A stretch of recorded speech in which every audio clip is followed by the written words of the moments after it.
आजचा प्रोनाउन आहे indefinite pronounce, अनिश्चित सर्वनामे. म्हणजे जी सर्वनामे एखाद्या वस्तूचा किंवा व्यक्तीचा स्पष्टपणे उल्लेख करत नाही. जी सर्वनामे एखाद्या वस्तूचा किंवा व्यक्तीचा स्पष्टपणे उल्लेख करत नाहीत अशा सर्वनामास इनडेफिनेट प्रोनाउन्स असे म्हणतात. मग या इनडेफिनेट प्रोनाउन्स म्हणजे अनिश्चित सर्वनामाचे उदाहरण कोणती? One, they, all, some, few, many, somebody, anybody तुम्ही यांचा देखील उल्लेख करू शकता. एनीवन, नो वन म्हणजे काल जे पाहिले आपण कोणती डिस्ट्रीब्युटिव्ह प्रोनाउन्स त्यातली काही उदाहरणे यात आपण घेऊ शकता. लक्षात.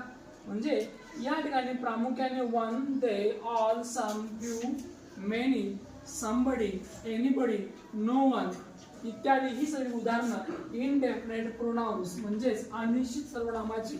म्हणजे काय बरं याला अनिश्चित का म्हणतो आपण? निश्चित काय आहे का? म्हणजे निश्चित कोण याचा बोध होत नाही.